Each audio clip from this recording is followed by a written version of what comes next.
Olá pessoal, tudo bem? Sou o professor Luiz Gustavo, aqui do NEAF. Vamos resolver, pessoal, neste vídeo, a prova de Direito Administrativo, tá? Do último concurso do MPU para o cargo de analista processual, pessoal, que é bacharel em Direito, tá? Antes da gente começar, um rápido comentário, um panorama geral sobre essa prova. A gente observa que foi uma prova que não exigiu tanta conhecimento de jurisprudência, uma coisa que o CESP acaba cobrando bastante, né? O candidato que tem um conhecimento um pouquinho, pelo menos razoável, de jurisprudência dos tribunais superiores em determinados assuntos, né? Acaba se sobressaindo, né? Mas a gente vê que nesse conteúdo da prova, na parte mais específica, né, mais relacionada ao direito administrativo, essa cobrança de jurisprudência não foi tão intensa. Contudo, o que a gente observa é que o conhecimento doutrinário, né, realmente o candidato não adianta estudar corpo de lei, né, só apenas o texto legal. É necessário, e a CESP cobra isso, faz esse tipo de cobrança, né, de cobrar conteúdos que a gente encontra em manuais, né, doutrinas de direito administrativo, tá? Então, é que a gente vai observar na realização dessa prova aí, com a medida que a gente for resolvendo essas questões. Tudo bem? Vamos lá, pessoal, vamos fazer a primeira questão, então, teste 61, tá? Em relação a serviços públicos e a disciplina legal sobre as empresas públicas, julgue os itens a seguir. Então, estamos tratando aí de empresas públicas, tá? Administração indireta, uma das entidades da administração indireta. A empresa pública federal caracteriza-se, entre outros aspectos, pelo fato de ser constituída de capital exclusivo da União, não se admitindo, portanto, a participação de outras pessoas jurídicas na constituição de seu capital, tá? Pessoal, antes da gente aprofundar nesse assunto em específico, nunca é demais recordar, né, a organização da administração indireta, tá? Então aí uma tabelinha onde vocês encontram aí as entidades, né, as 4 entidades que compõem, né, que a doutrina reconhece como sendo integrantes da administração indireta, tá? E aí a gente encontra aqui na terceira linha, né, o conhecimento, né, uma referência mais específica às empresas públicas, tá? Veja que elas são de direito privado, a criação das empresas públicas se dá mediante autorização legal, tá? Não é a lei que cria a empresa pública ou a sociedade de economia mista. A lei autoriza, tá? Aí essa empresa, ela só é constituída depois que o executivo regulamenta a lei e também quando os atos constitutivos da empresa, né, da empresa pública ou da sociedade de economia mista forem levados a registro, tá? Então a gente precisa ter o registro na junta comercial, tá? Que é o serviço que reconhece mesmo essa atividade empresária, tá? Então, e via de regra, elas servem aí para desenvolver atividades econômicas ou prestação de serviços públicos, tá? Então, a gente tem tanto para a empresa pública quanto para a sociedade de economia mista essa possibilidade de ambas ou prestarem serviços públicos ou desenvolverem atividades econômicas, tudo bem? Só um panorama geral. O que a gente fala agora especificamente, o que a doutrina nos ensina acerca de empresa pública, né? É aquilo que eu havia dito para vocês. Essa questão cobra conhecimento de doutrina. Você não vai encontrar texto legal, por exemplo, tratando especificamente desses assuntos, né? Disso que a gente vai tratar aqui, mas lógico, na doutrina, em livros de direito administrativo, vocês vão encontrar isso que a gente vai tratar agora, tá? Por isso que a CESP tem essa característica de cobrar esse tipo de conhecimento também, tá? Bom, capital 100% público, tá? Então, essa é uma primeira coisa que é bastante notória nas empresas públicas, tá? Em oposição ao que acontece na sociedade de economia mista, porque lá vocês sabem, é só vocês imaginarem Banco do Brasil, né? O típico exemplo que a gente dá de sociedade de economia mista, tá? Que essas aí sim, existe participação de capital privado. Tanto é que o Banco do Brasil é uma empresa de capital aberto, tem ações em bolsa, tá? Qualquer pessoa, enfim, pode comprar ações do Banco do Brasil, sejam elas ações preferenciais, ações ordinárias, enfim. Então ele participa do mercado de ações, isso o Banco do Brasil. Aí, em referência, né, nesse mercado bancário ainda, a gente tem a Caixa Econômica Federal. A Caixa, sim, é uma empresa pública, tá? E diferentemente do Banco do Brasil, o seu capital é totalmente público, tá? No caso, sobretudo, da União, que a gente está falando da Caixa Econômica Federal. Mas nada impediria, tá, que uma empresa pública tenha participação também de capital oriundo de outros entes da federação. A gente pode ter empresa pública que tenha participação de um estado, de vários municípios, da União, tá? O importante é que a origem do capital seja toda pública. É isso que caracteriza a empresa pública, tá? E não, diferentemente do que a questão afirma pra gente, ela está dizendo assim, a empresa pública obrigatoriamente teria que ter todo o capital da União, né? Como o enunciado nos trouxe alguma coisa próximo disso, tá? Não necessariamente. O importante é que a origem do recurso, tá, do capital dessa empresa pública seja totalmente público e não tenha aí participação de capital privado. Tudo bem? Isso aqui é o relevante para esse assunto, tá? Então, sem participação de particulares, tá? Pode ter qualquer forma societária, tá? Via de regra, vocês vão encontrar as empresas públicas sendo sociedade anônima, tá? Ao contrário das sociedades de economia mista, que obrigatoriamente a forma societária é sociedade anônima, a empresa pública ela pode ter qualquer tipo societário, mas é mais usual, é mais corriqueiro vocês encontrarem também a empresa pública sendo sociedade anônima, tudo bem? Regime híbrido, por que é híbrido? Porque ao mesmo tempo que, em função de princípios administrativos, ela deve observar vários dos princípios administrativos, a exemplo, por exemplo, do princípio da impessoalidade, não à toa a Caixa Econômica Federal abre concurso público para prover seus cargos, né? Aqueles cargos de atendentes, alguma coisa assim, escriturário, eu não me recordo o nome do cargo, mas enfim, a Caixa Econômica Federal, sendo empresa pública, embora atue em mercado, né, concorre com outros bancos também, mas para ela prover, né, os seus cargos, para ela contratar mais servidores, né, aqueles empregos públicos, ela precisa abrir concurso público. Então veja que ela segue o princípio da impessoalidade, assim como também realiza licitações, né? Mas aí, por outro lado, ó, tem coisas que tem algumas prerrogativas que ela não goza. Por exemplo, aquelas prerrogativas processuais, né, que as entidades públicas têm de o dobro de prazo em todas as suas manifestações processuais, não se aplica, por exemplo, aqui às empresas públicas. Assim como o regime de precatórios também não se aplica à empresa pública, tá? Então, por isso que é híbrido. Ao mesmo tempo que algumas coisas elas seguem, outras elas nem seguem, tá? Então, é isso aí. Pessoal, com isso tudo, então, a gente pode afirmar que esse item do CESP, né, da prova do MPU está errado. Por quê? Porque, ó, ser constituído de capital exclusivo da União, esse exclusivo, a gente viu que não faz sentido, é importante que o capital seja exclusivamente público, beleza? E quando ele fala também, né, não se admitindo, portanto, participação de outras pessoas jurídicas. Na verdade, a gente pode ter empresas públicas com várias pessoas jurídicas fazendo parte do capital social, né? O importante é que sejam apenas pessoas jurídicas de direito público. Aí sim a gente vai ter uma empresa pública, beleza? Segunda questão, pessoal, vamos ler? Ainda em relação a serviços públicos, né? Vamos lá. Por expressa determinação constitucional, devem obrigatoriamente ser diretamente prestados pelo Estado os serviços postal, aproveitamento energético dos cursos de água, transporte ferroviário e aquaviário entre portos brasileiros e fronteiras nacionais. Pessoal, essa questão, na verdade, ela exige um conhecimento literal da Constituição, tá? Mas principalmente do artigo 21 da Constituição, que diz assim, né, que são aquelas competências exclusivas da União, ou seja, que não podem ser delegadas, tá? E aí vocês indo lá no inciso 10, vejam lá, que compete exclusivamente à União manter o serviço postal e o correio aéreo nacional. Então isso aí é competência exclusiva da União, tudo bem? Esse é um primeiro aspecto relevante. O segundo, a gente dando uma olhadinha lá no inciso 12 do artigo 21, diz ali, né? A União explora diretamente ou mediante autorização, concessão ou permissão. Então, quando a Constituição faz isso aqui, ó, diretamente ou, tá? Mediante autorização, concessão ou permissão. Isso quer dizer o seguinte, a União pode prestar diretamente esses serviços que vão estar nessas alíneas que a gente vai indicar para vocês, ou então ela pode conceder, né, mediante autorização, concessão ou permissão. Então, veja que existem aí as duas possibilidades, ou a União presta diretamente, ou ela concede, e aí vai ter a participação de particulares na prestação desse serviço público, tá? E quais são esses serviços públicos que podem ser concedidos? Não são, portanto, monopólios da União, né? Diferentemente do serviço postal e do correio aéreo nacional, aqui a gente está diante de uma situação de não monopólio, tá? Em que a União pode prestar diretamente esses serviços, mas ela também pode delegá-los a particulares, tá? A execução desses serviços. Vamos lá, na linha B aqui do inciso 12 do artigo 21, a gente tem serviços de instalações de energia elétrica e aproveitamento energético dos cursos de água. Então isso estava lá no nosso enunciado, tá? Em articulação com os estados, onde se situam os potenciais hidroenergéticos. Na D, a linha D, a gente tem serviços de transporte ferroviário e aquaviário entre portos brasileiros e fronteiras nacionais ou que transpõem os limites de estado ou território. Então, pessoal, fechando tudo isso aqui que a gente viu. Em relação ao Correio Aéreo Nacional, Serviço Postal, esse sim monopólio exclusivo da União. A gente não pode ter concessão, permissão e autorização em relação ao Correio Aéreo Nacional, Serviço Postal. Beleza? Esse é um monopólio que, por exemplo, Serviço Postal é da Empresa Brasileira de Correios e Telégrafos. São os Correios, tá? Tranquilo.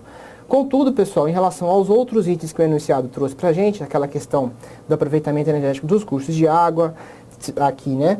Aproveitamento energético dos cursos de água, transporte ferroviário e aquaviário, a gente viu que esses podem ser prestados diretamente pela União, mas eles podem ser delegados mediante aí uma concessão, contrato de concessão, permissão, autorização. Então, com isso, pessoal, como essa partezinha aqui está errada, porque ele está falando, né? Obrigatoriamente prestados diretamente pelo Estado, tá? Então, cuidado. Obrigatoriamente é apenas o serviço postal. Os outros dois casos aí que o enunciado traz pra gente estão fora dessa exclusividade desse monopólio da União. Beleza? Então, é isso aí, questão errada, tá? Passando para a próxima, pessoal, vamos lá, na 63. Agora sim, vamos tratar de um assunto que cai muito em prova, né? Vocês que já estão estudando para concurso sabem disso. A famosa Lei de Improbidade Administrativa. A perda da função pública é sanção aplicável àqueles que praticam atos de improbidade administrativa que importem enriquecimento ilícito ou que gerem lesão ao erário. Mas não, vejam só, vou destacar aqui o não aos que pratiquem atos de improbidade, que atentem contra os princípios da administração pública. O que o examinador está dizendo para a gente nessa questão, pessoal? A gente tem uma das sanções possíveis, que são previstas lá na Lei 8429, que no caso é a perda da função pública, tá? Então a gente tem um rol de sanções que a lei traz para a gente, mas o examinador está dizendo assim, olha gente, a perda da função pública só cabe nos casos de enriquecimento ilícito e nos casos de lesão ao erário, não cabendo a perda da função pública para atos que importem ali, que afrontem princípios da administração pública. E a gente vai ver que isso é errado, pessoal. Por quê? Vou mostrar para vocês aqui na nossa Lei 8429. Tá? Se a gente olhar lá o artigo 12, né, ele fala, né, as sanções que cabem para cada uma dessas três modalidades de atos de improbidade, podemos dizer assim, nessas três modalidades.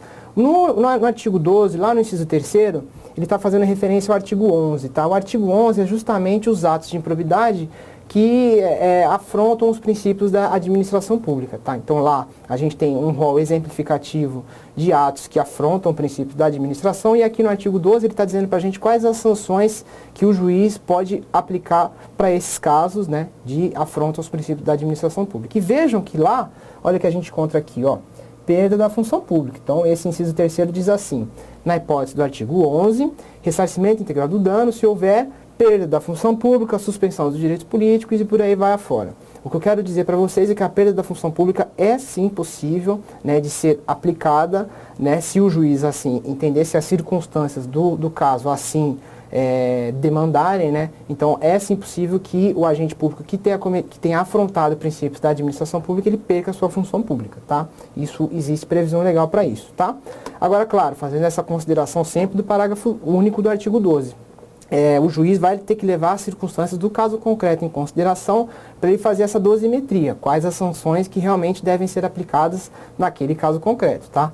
Na fixação das penas previstas nessa lei, o juiz levará em conta a extensão do dano causado, assim como o proveito patrimonial obtido pelo agente, tá? Então vejam que não é uma coisa automática, né? Que comete um ato de improbidade já vai perder a função pública diretamente. Existe toda essa questão e o juiz tem que apreciar realmente caso a caso, beleza? Fechou, pessoal? Então a gente sabe que por conta disso, tá, porque ele está fazendo essa ponderação, né, ele está dizendo que não se aplica a perda da função pública para atos de improbidade que atentem contra o princípio da administração pública. E a gente sabe, lá no artigo 12, inciso 3º, é sim possível a perda da função pública também para essa modalidade de improbidade administrativa. Beleza? Então, questãozinha errada, tá? Próxima, também ainda com relação à LIA, né, Lei de Improbidade Administrativa. A lei caracteriza como ato de improbidade administrativa que importa enriquecimento ilícito a conduta do servidor público que implique o uso em proveito próprio de bens, rendas, verbas ou valores integrantes do acervo patrimonial dos órgãos e entidades da administração pública. Pessoal, essa questão também acaba exigindo do candidato um conhecimento literal da lei, tá? Sobretudo aqui do artigo 9º da lei. A gente tem, né, o concurseiro de longa data já sabe disso, aqueles que estudam, que labutam conosco, artigos 9, 10 e 11 da Lei 8429. Eles devem ser realmente memorizados de cabo a rabo por você que está estudando para a prova, viu?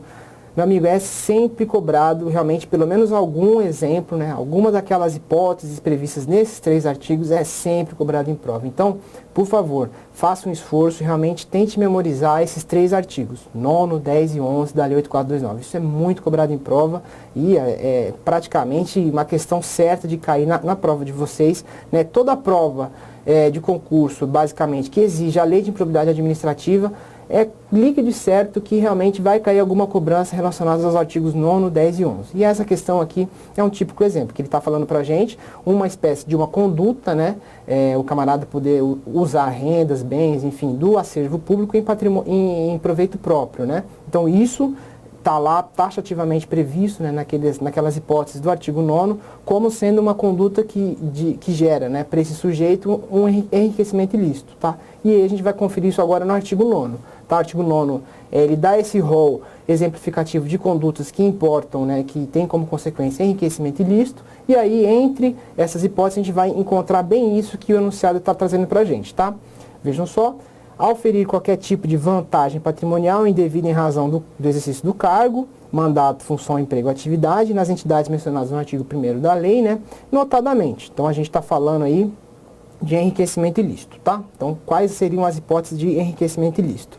E vejam lá no inciso 12, usar em proveito próprio bens, rendas, verbas ou valores integrantes do acervo patrimonial da administração pública, tá? Então, aquilo que o enunciado está trazendo para a gente, tá? Essa tabela aqui está escrito ela em cima, porque enriquecimento ilícito, mais à esquerda, lesão horário no centro, e atos que afrontam o princípio da administração pública mais à direita, tá? Por isso que a gente só destacamos para vocês aqui o inciso 12, que é o que está sendo cobrado para essa questão, tá? E aí, por conta disso, pessoal, como a gente viu que essa questão, esse item, ele realmente é uma transcrição daquilo que prevê a Lei 8429, então a assertiva está correta. Beleza? Vamos passar para a próxima. Tomar uma aguinha aqui. Acerca do controle legislativo, então já mudamos de assunto, né? Da administração e da responsabilidade civil do Estado, julgue os itens seguintes. A responsabilidade civil do Estado incide apenas se os danos causados forem de caráter patrimonial. Pessoal, para a gente resolver essa questão, antes da gente conversar especificamente dela, vamos fazer assim, vamos dar uma olhadinha lá no artigo 37, parágrafo 6º da Constituição, que é onde a gente encontra a previsão constitucional do que seria a responsabilidade civil do Estado. Tá? Tudo aquilo que a gente tem de jurisprudência e de entendimentos acerca de responsabilidade civil do Estado deriva dessa previsão constitucional aqui. Tá? Lendo lá o parágrafo 6º do artigo 37, vou ler com vocês aqui, pessoas jurídicas de direito público e as de direito privado que prestam serviços públicos, tá? Responderão pelos danos que seus agentes nessa qualidade causarem a terceiros. Eu vou parar por aqui a leitura, destacando para vocês o seguinte. Veja que está dizendo assim, responderão pelos danos, tá? Você não está vendo aí escrito danos patrimoniais ou danos materiais. Então a Constituição, ela se restringiu aí a empregar a palavra danos, tá? Então disso você pode ter danos materiais, mas você também pode ter danos imateriais, a exemplo dos famosos, né, conhecidos danos morais. Tá? Então, veja que a Constituição se restringe a mencionar danos, tudo bem? Assegurar o direito de regresso, tá? Eu acho que o que importa pra gente é até essa partezinha aqui, tá? Realmente quando ele fala de danos que os agentes públicos podem causar a outras pessoas, tá? Vejam só. Agora sim, a gente falando aí, o que a doutrina nos ensina sobre responsabilidade civil do Estado, ou responsabilidade extracontratual do Estado. Vocês podem encontrar essas duas nomenclaturas por aí afora, tá? Nós teríamos que reconhecer, para caracterizar essa responsabilização do Estado, 3 elementos, tá? É necessário haver uma conduta, ou seja, a conduta de um agente público que realmente induza a ocorrência de uma conduta, perdão, né? Estamos falando de conduta apenas, tá? Então, precisa haver uma conduta de um agente público, tudo bem? E aí, consequentemente, essa conduta, essa ação ou omissão desse agente público, né? Ou seja, conceito lato de agente público, que é toda pessoa que fala pelo Estado, né? Então, isso é o agente público para fins de a gente empregar e discutir responsabilização civil do Estado, tudo bem? Então, a gente precisa ter uma conduta, seja uma ação ou uma omissão de um agente público. No segundo momento, a gente precisa realmente ter um dano, tá? Ou seja, é necessário haver um prejuízo aí a alguém, fruto daquela conduta, daquele que está falando pelo Estado, representando o Estado, agindo pelo Estado. Então é necessário ter havido um dano, tudo bem? Claro, aí aqui está até escrito aqui no slide, dano jurídico é um bem protegido pelo ordenamento. Então não é qualquer dano, tá? A gente tem que realmente ter um dano a alguma coisa que realmente é um objeto de proteção do ordenamento, tá? E na sequência a gente precisa ter o nexo causal, né? O nexo de causalidade que realmente haver uma conexão entre tudo isso, tá? Conduta do agente foi determinada para um evento anormal e danoso, né? Então realmente tem que haver essa conduta, tem que haver o dano e no fim das contas a gente tem que fazer esse link, tem que ver se essa conduta realmente conduziu a esse dano. Havendo esse nexo de causalidade, que é o que a doutrina chama esse link, né, de nexo de causalidade, aí sim a gente vai estar diante de um caso, né, de responsabilização civil do Estado, beleza? Então, pessoal, aí eu trago para vocês também, dentro daquele que a gente conversou no início deste vídeo, sempre, né, que for oportuno a gente vai mencionar para vocês as jurisprudências, embora essa parte de direito administrativo dessa prova não tenha feito uma cobrança tão incisiva de jurisprudência, mas é relevante a gente comentar rapidamente essa súmula aqui, 37 do STJ, que diz assim: são cumuláveis as indenizações por dano material e dano moral oriundos do mesmo fato. Isso aqui, quem labuta aí na seara do direito civil, quem estuda direito civil, parte de responsabilidade civil, não a responsabilidade civil do Estado, né, mas aquela responsabilidade civil que a gente estuda lá no direito privado, lá no direito civil, certamente já deve ter se deparado com essa súmula, tá? Essa súmula quer dizer o seguinte: havendo dano moral e dano material oriundo do mesmo fato, então são plenamente cumuláveis essas duas espécies de dano, tá? Então veja que o ordenamento e a jurisprudência, a gente viu que lá na Constituição menciona-se apenas dano, né? Ele não está fazendo questão que seja um dano patrimonial. A gente viu isso no artigo 37, parágrafo 6º. O STJ está dizendo que um mesmo fato pode gerar tanto dano material quanto dano moral, tá? Então isso aqui é tranquilamente aplicável para casos, né, para as hipóteses de responsabilização civil do Estado. Mais uma vez reforçando o porquê disso, até porque essa súmula do STJ vai no sentido, né, ao encontro da argumentação de que o dano material, o dano causado por um agente público, né, a um dano anormal, né, causado a um cidadão, por exemplo, ele pode ser tanto moral quanto material. Não há necessariamente a existência de um prejuízo patrimonial, né, a um sujeito, tá? Então, por tudo isso, pessoal, cuidado com esse tipo de afirmação que fala que apenas os danos patrimoniais podem ser objetos aí de indenizações por parte do Estado, tá? Também a gente tem aí a questão do caráter patrimonial, porque vejam, mais uma vez, a principal justificativa para isso é o artigo 37, parágrafo 6º da Constituição. A gente viu que não se menciona que o dano necessariamente precisa ser moral. Melhor dizendo, o dano não precisa ser necessariamente patrimonial ou material. Tudo bem? Então, por isso que essa questão está errada, beleza? Passando para a próxima, pessoal, ainda nessa questão de controle legislativo, de responsabilização civil do Estado, a gente tem aqui: no exercício do controle legislativo, compete ao Senado Federal, em caráter privativo, sustar os atos normativos do Poder Executivo que exorbitem do Poder Regulamentar, bem como os contratos que padeçam de ilegalidade, neste último caso, mediante solicitação da Comissão Mista de Orçamento do Congresso Nacional. Pessoal, aqui é o seguinte: mais um conhecimento, aqui a CESP está te fazendo uma cobrança do conhecimento, do quão profundamente você conhece os termos da Constituição. Na verdade, é uma cobrança ali daquilo que está expressamente previsto na Constituição, nem demanda tanto conhecimento de doutrina, de jurisprudência, é mais realmente um conhecimento textual daquilo que a Constituição prevê, tá? E a gente faz o seguinte, dando uma olhadinha lá no artigo 49 da Constituição, onde a gente tem os atos que são de competência exclusiva do Congresso Nacional, tá?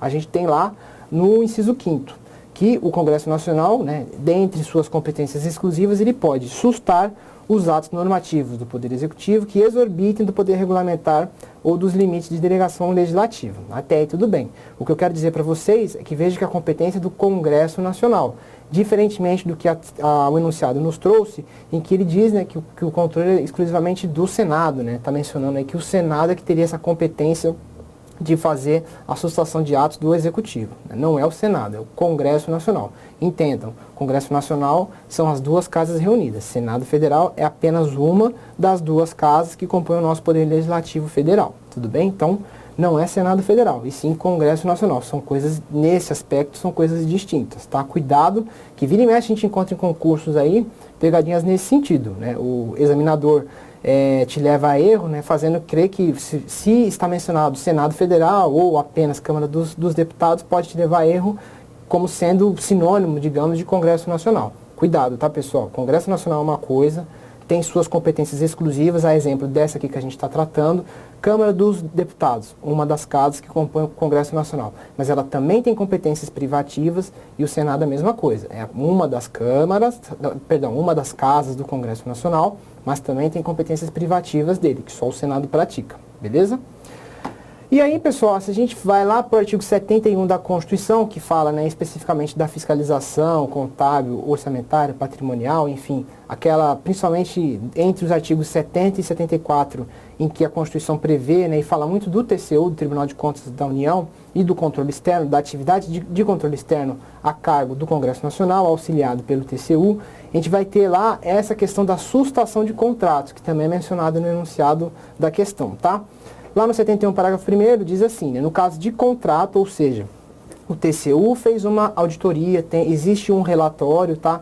E nesse relatório, por exemplo, foi julgado que um contrato é irregular, esse contrato merece ser sustado, ele não merece prosperar, ele não merece produzir efeitos, porque ele está eivado de diversas ilegalidades e irregularidades. Mas o TCU, ele não pode sustar contrato. O que ele faz? Ele manda isso para o Poder Legislativo, tá? E aí o Poder Legislativo é que vai ter a competência, né, a capacidade de sustar contratos administrativos, tudo bem? Então veja que não é também o Senado e não é a Comissão Mista de Orçamentos do Senado que vai sustar contratos, tá?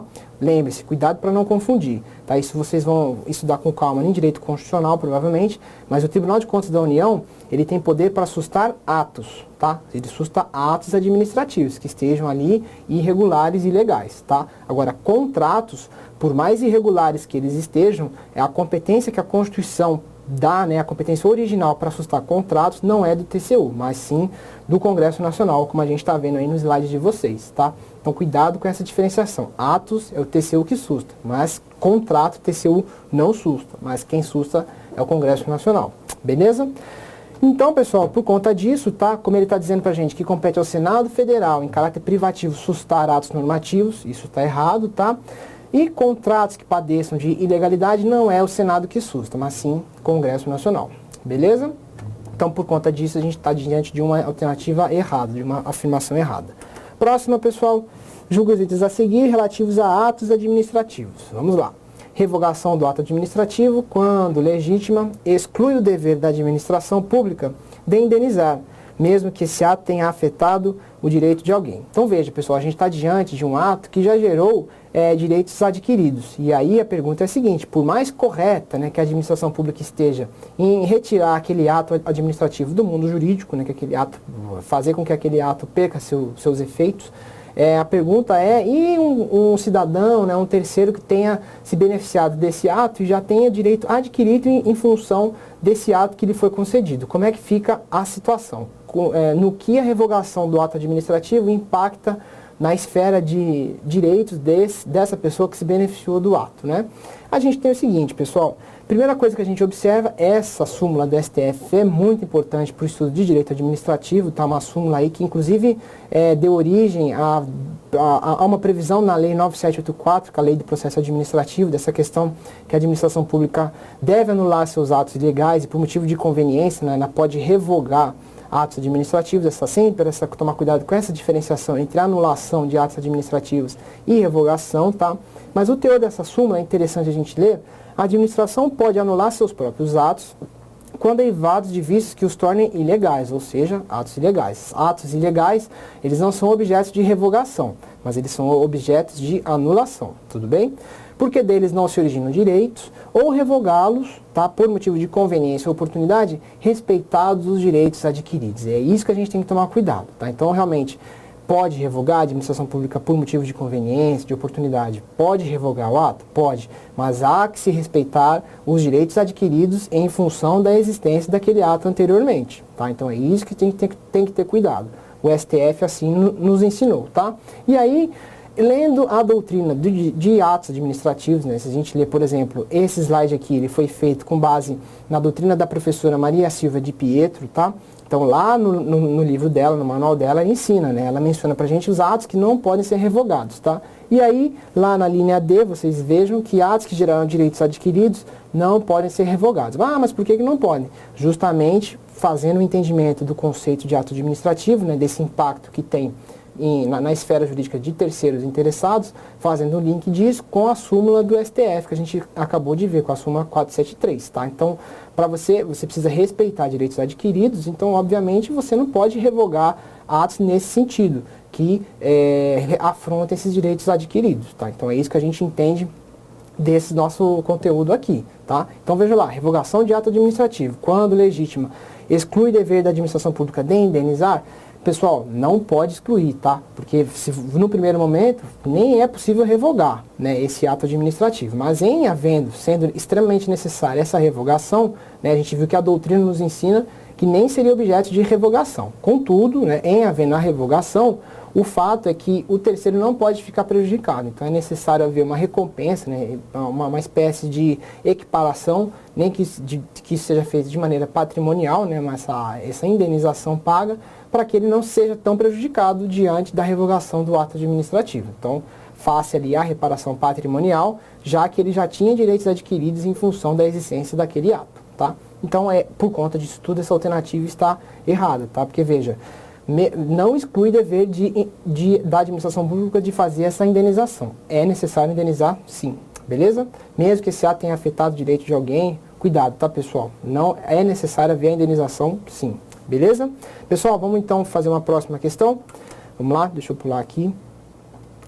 Vamos lá. A autorização é o ato administrativo discricionário mediante o qual a administração pública outorga a alguém o direito de realizar determinada atividade material. Pessoal, autorização, permissão ou concessão são institutos, enfim, são maneiras de agir da administração pública. A gente estuda lá na disciplina de bens públicos, tá? É uma parte do direito administrativo especificamente voltada a estudar os bens públicos e a maneira como a administração pública usa esses bens, e existem maneiras de que particulares façam uso desses bens públicos, tá? E a autorização é uma dessas espécies, tá? O que a questão traz aqui pra gente, ela fala, né? Ato administrativo discricionário. E isso casa bem com a autorização de uso, na medida que se a gente faz a oposição em relação à licença, né? Quando, por exemplo, você quer um alvará de construção, né? Uma licença para construir, que é o nome do ato, né? Licença para construir. Se você tem um terreno, né? Você é proprietário de um lote, né? Você tem o direito subjetivo de construir uma casa, um prédio, enfim, naquele lote. Desde que, claro, o projeto de engenharia da casa, do prédio que você vai construir, ele tenha sido aprovado pela prefeitura. A prefeitura não pode não conceder a sua licença, tá? Se você é proprietário, você tem que usar a sua propriedade, você tem o direito subjetivo de construir, tá? Desde que, claro, você respeite o normativo municipal, plano diretor, código de obras, enfim. Mas o fato é, você tem o direito de construir, a prefeitura não pode se negar a te dar aquela licença se você preencheu todos os requisitos legais, preencheu tudo aquilo que o ordenamento manda você preencher para você poder construir naquele seu terreno, enfim, tá? Então veja que a licença é um exemplo de um ato administrativo que é vinculado. A autorização não, ela é totalmente discricionária, que a administração pode ou não conceder a autorização, pode ou não revogar a qualquer tempo, né? Ela quando a gente chama, né, título precário, né? A administração pública concede, mas ela pode revogar antes mesmo do prazo que havia sido convencionado com o sujeito que iria utilizar aquele bem público, tá bom?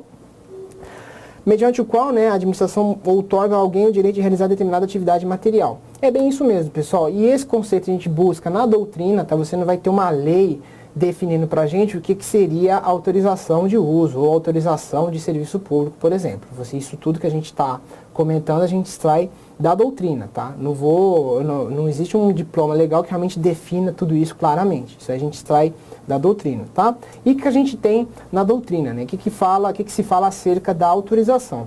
Ato administrativo unilateral, por prazo indeterminado, tá? Então ele pode, via de regra, ter um prazo indeterminado, então você concede uma área para que um particular use, né? Por exemplo, isso é possível.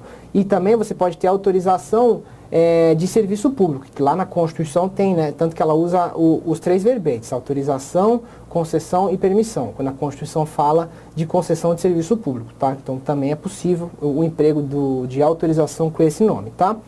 Discricionário e precário, em razão do qual um particular presta serviços a particulares ou utiliza um bem público para atender finalidades privadas, tá? Então tudo isso, pessoal, vejam que o que a doutrina nos ensina, que é bem aquilo que o enunciado traz para a gente, né?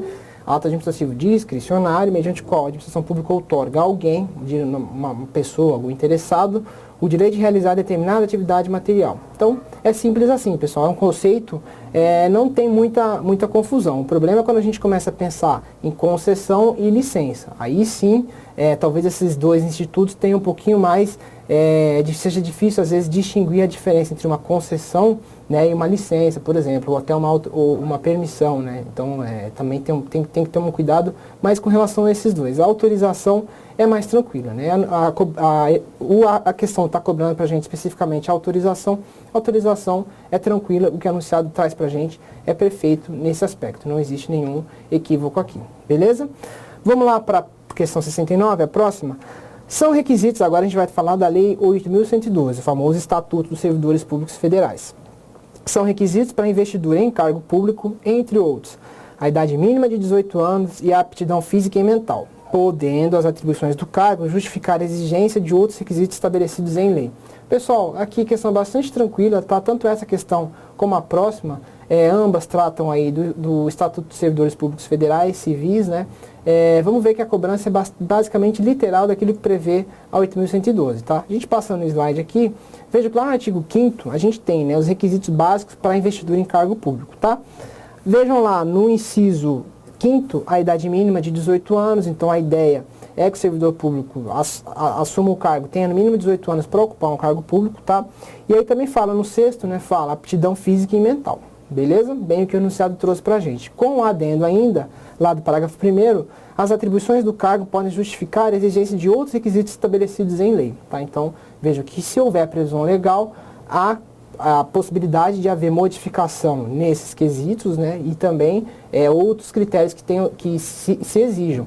Exemplo típico disso, leis, por exemplo, concursos para a Polícia Federal, para as Forças Armadas, né, em que você precisa passar por um teste físico, né, então essa auferição de aptidão física e mental, em cargos que envolvem segurança pública, segurança nacional, os candidatos aí são submetidos a testes físicos. Então veja que, em virtude da existência de uma lei que exige isso, que prevê isso, né, diferentemente, veja, artigo 5º aqui da 8.112 não prevê teste físico para você apurar essa aptidão física e mental, por exemplo, mas aí existe uma lei, né, existem leis, né, que fazem com que esses concursos públicos, em especial, cobrem aí dos seus candidatos testes físicos, tem testes psicológicos também, enfim, tem uma série de outras questões. Então veja que em existindo lei, é sim tranquilamente possível que outros requisitos sejam possíveis de serem exigidos aí dos candidatos aos cargos públicos, tá? E aí, então, a gente vê que a questão fez uma cobrança literal da 8.112, lá do artigo 5º, bastante tranquila, a questão correta, tá? A próxima questão, o período em que o servidor estiver de licença para desempenhar mandato classista conta como tempo de serviço, sendo considerado de efetivo exercício, salvo para efeito de promoção por merecimento. Pessoal, aí é uma questão bem, eu diria para vocês, bem de picuinha da lei mesmo, né? Uma coisa específica, um tópico específico. Está correto, está aqui no artigo 102 da lei, tá? Que fala, inicia, né? Além das ausências do serviço previstas no artigo 97, são considerados como de efetivo exercício os afastamentos em virtude de licença. Aí vejam, dentro das licenças, né, o que a gente pode ter. Desempenho de mandato classista. Então, bem aquilo que a questão fala pra gente. Então, é efetivo exercício, contudo, lá na parte final da linha C fala pra gente, exceto para efeito de promoção por merecimento. Então, conta-se, né, efetivo exercício para tudo, né, para tempo de serviço, para aposentadoria, enfim. Mas vejam que para promoção por merecimento, esse afastamento do cargo público para ocupar essa função em específico, nesse mandato classista, aí o camarada não vai ter contabilizado isso para promoção por merecimento. Agora, para todos os outros efeitos, vai ser contado normalmente esse tempo que ele estiver afastado para cumprir esse mandato classista. Beleza? E aí então, como a questão como a gente viu aí, a questão é bastante literal, bastante tranquila, tá? Não tem problema com relação a isso, a questão está correta. Beleza, pessoal? Então é isso aí, tá? Espero que vocês estudem bastante. O próximo edital do MPU está se aproximando, né? Então venha se preparar conosco aí e, se Deus quiser, bons estudos para vocês. Queremos auxiliá-lo o máximo possível para que vocês consigam sucesso nesse próximo concurso do MPU. Beleza, pessoal? Então um abraço para vocês, fiquem com Deus, até uma próxima.